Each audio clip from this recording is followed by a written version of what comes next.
Hi everyone, today we're going to be talking about refined carbohydrates and why I do not consume them and why you shouldn't either. If you want to live an optimal life, you must be informed and you must live with intention. So I'm going to give you a bunch of information and hopefully you can take away some knowledge and make better decisions when it comes to your food. So I'm just going to give you a few stats that are pretty scary and actually just downright sad that these are the health stats in 2022. 93% of Americans are in poor metabolic health, meaning they're not metabolically flexible and they are struggling on the glucose roller coaster. 42% of Americans are currently obese, and by the year 2030, 50% of Americans will be obese. This is just sad and this should not be. So carbohydrates. What are carbohydrates? Literally, the definition of carbohydrates are any large group of organic compounds occurring in foods and living tissue, and including sugars, starch, and cellulose. They contain hydrogen and oxygen in the same ratio as water, so 2-to-1, and typically can be broken down to release energy in the body, which is usually where people get energy is from glucose, but there are other forms of energy that I believe are a smidge cleaner. Carbohydrates are found in a wide array of both healthy and unhealthy foods, which I kind of touched on. The unhealthy carbs include refined sugars, refined grains that have been stripped of all bran, fiber, and nutrients. These include the majority. This is what the majority of America is familiar with when you go to the grocery store. So it's white bread, pizza dough, pasta, pastries, white flour, white rice, desserts, donuts, pastries, like anything sugary and starchy. That's basically it. Anything manufactured, sweet.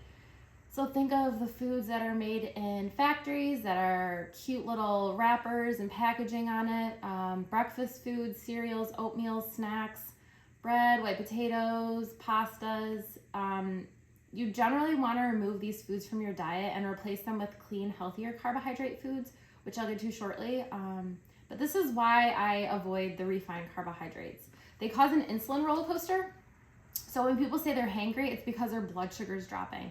And so they get like shaky, maybe miserable as well. So your glucose levels spike after you eat carbohydrates or sugar or both. And then your body releases insulin to drop those sugar spikes. And so when that happens, you get a drop in blood sugar. And that's when the hangriness occurs. Glucose is a simple sugar and it is a component of many carbohydrates. Signs that you're on the glucose roller coaster, you're gonna have big waves of energy, you're gonna be constantly craving sweets, you're hungry often, so probably every hour and a half. These are clear signs that you have a glucose spike. 90% of the population has these spikes and they don't even know it. And high spiking of glucose is damaging. It's detrimental to your cells to have fluctuating glucose spikes all day, the ups and the downs. And I generally don't struggle from this at all. I don't eat a high refined carbohydrate diet. I eat pretty much whole foods, really healthy fats. And so generally my blood glucose is stable throughout the day. There's no crazy ups and downs, which is great, which is why I can fast for long periods of time. So I really find that to be one of the benefits of not eating this way.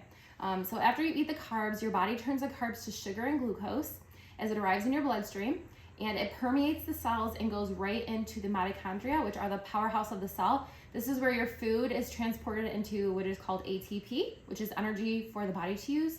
And so too much glucose is not good. The mitochondria get overloaded and they end up going on strike and they shut down. So they don't process the food and turn it into ATP for energy for the body. And so when the mitochondria get stressed, they produce free radicals, which is the cause of inflammation. And too many free radicals over time create a state of oxidative stress within the body, which ultimately leads to inflammation throughout the body. So with every glucose spike, you're increasing the likelihood that this will continue to happen. And so another downside of eating too much refined carbohydrates is premature aging. That is right, ladies. So the moment we're born, we start to age, obviously, but we do have the power to slow this down. So with every glucose spike, it speeds up the aging process, and glycation occurs when you consume glucose. So anytime you're eating these refined carbohydrates, glycation is occurring. And glycation is a process which is caused by the presence of excess glucose in skin fibers. This excess triggers an internal reaction in which sugar molecules adhere to the collagen and elastin proteins, which normally help keep your skin firm and supple. They make your skin saggy. So the constant spike of glucose and insulin, it ages you prematurely, it causes wrinkles, and it causes you to lose collagen in your skin. So you don't need creams or injections or lotions or special anything to spend exorbitant amounts of money on all this stuff. You really just need to clean up your diet. If you don't eat carbs and sugar, you won't have saggy, loose skin. It's crazy. And so there's some hormonal effects on the body from all these glucose spikes. So eating too much refined carbohydrates causes, so there's two hormones for how you know when you're hungry and full. Ghrelin, for when your stomach is growling, you're hungry, and leptin, which is a hormone that's secreted when your body's saying, or your brain is saying, hey, I'm satiated, no more food. So ghrelin is a hormone that your stomach produces and releases. It signals to your brain when your stomach is empty and it's time to eat. In both men and women, this affects your hunger. So you feel hungry every 30 minutes when you're on the glucose roller coaster. But if you avoid the spikes, the ghrelin is much more stable and you are less hungry. And I experience this. I literally don't feel any craziness. I'm literally just like either hungry or I'm not. So it's nice. I remember ghrelin is when you're hungry and your stomach is growling. So ghrelin, growling. And if you avoid the spikes, your blood sugar levels out, and you can go on throughout your day without having to worry about this. And leptin is the hormone released for satiation. In females specifically, when we have a lot of glucose, our insulin levels rises, and when our insulin levels are too high, two things happen. Our ovaries produce more testosterone, and the conversion of testosterone to female hormones is hampered. And you end up with an overload of testosterone in the body, which can stop ovulation, cause hair to grow on your chin, lose hair on your head, and weight gain. And polycystic ovarian syndrome is due to the excess of testosterone. So you can actually help if you're struggling with that by lowering your refined carbohydrate intake, which will help with your blood glucose. And you can actually kind of reverse this by eating clean. So hormones are very responsive. You can change their levels by changing how much you eat and how much your glucose levels are spiking. And in males, one high sugar meal can drop testosterone by 25%. If this persists for 2 hours after eating that food or that meal. It also raises your blood pressure as it stimulates a fight or flight response in your body, so there's a rush of adrenaline. And it is one of the leading causes of erectile dysfunction in young men. It seems to be associated with metabolic health, and it has something to do with your insulin. So if you can control your glucose levels, your blood sugar levels, you can actually help heal yourself. So it would behoove most people to actually lay off the refined carbohydrates and switch to a more whole foods diet. Some side effects of overconsumption of carbs and sugar. You have cravings, you have poor energy, inflammatory based responses that show up on the skin, such as acne, rosacea, psoriasis, like I said, aging, wrinkles, even organ damage, weight gain, infertility problems, long-term side effects, type 2 diabetes. So the clean carbs, what you should actually be eating, which is like all fruits and vegetables, anything found in nature. You can grow these foods. I'm growing my own nectarines and peaches right now. I would like to have an orchard at the next couple of years. But some other examples are squash, sweet potatoes, berries, watermelon, bananas, yucca, apples, pears, that sort of thing. The best way to eat the meal, if you're going to eat a meal with some carbohydrates, you're going to want to eat your vegetables first, then your protein and fats, and then your starches and sugars last, to reduce the glucose spike by up to 75% and your insulin spike by up to 40%. So just stay away from sugar and those refined foods. And then for breakfast, you want to opt for a savory breakfast as opposed to a sweet one. Savory will keep you full and your blood glucose levels balanced. So you're going to want eggs, bacon, cook them in butter, some sausage, some high quality meat. You could even do steak for breakfast and sprinkle some cheese on your eggs, or fruit with eggs and bacon. And eggs are a superfood, especially the pasture raised. So when you eat cholesterol, your body does not make more cholesterol. So egg yolks, for example, they're a superfood. They're good for your brain. They're nature's multivitamin, especially pasture raised. Don't skip out on those eggs.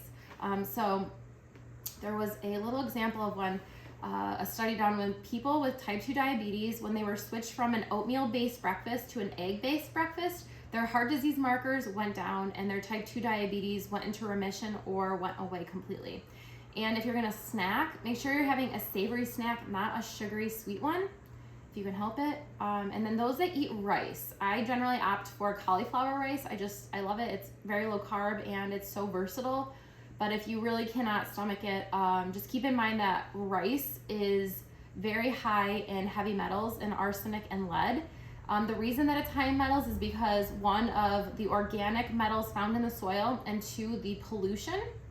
So keep in mind, even if you're buying organic rice, it's still polluted with heavy metals. Brown rice has even higher levels of than white rice because of the hull that's on the outside of it.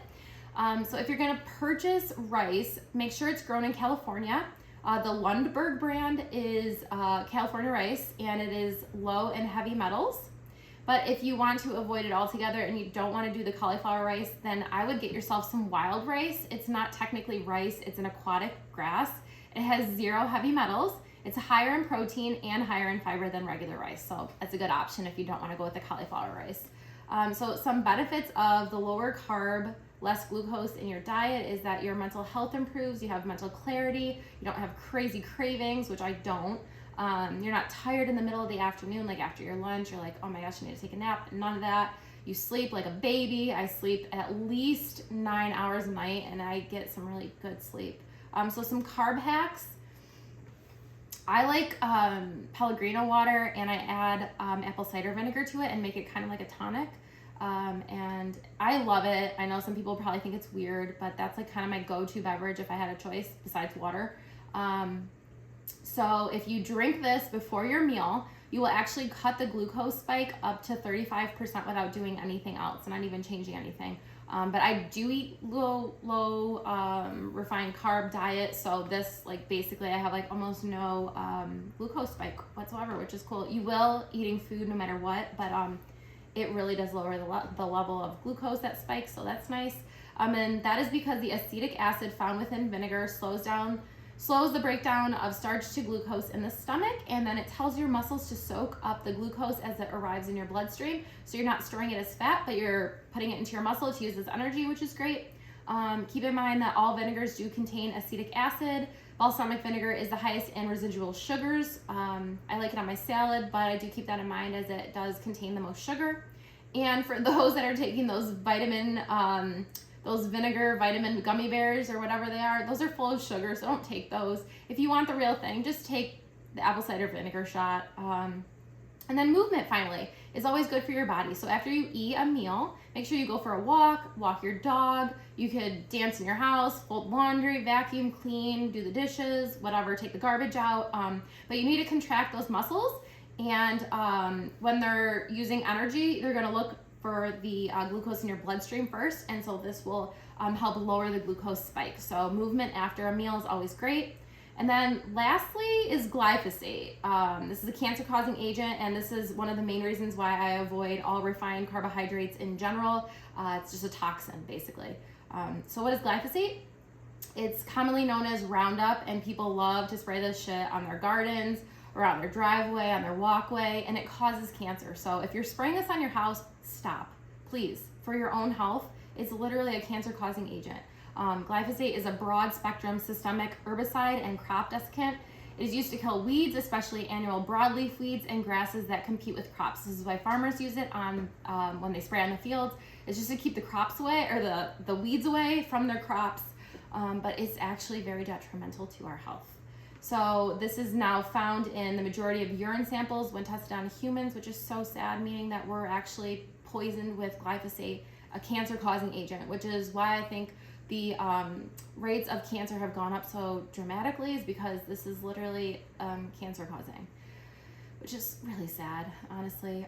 So in 2015, the IARC, the International Association of Research on Cancer, a subcommittee of the WHO, the World Health Organization, listed glyphosate as a group 2 carcinogen. A group 2 carcinogen is, this category includes agents for which, at one extreme, the degree of evidence for carcinogenity in humans is almost sufficient, as well as for those for which, at the other extreme, there are no human data, but for which there is evidence of carcinogenity in experimental animals. So this hasn't been tested on humans, obviously, only animals.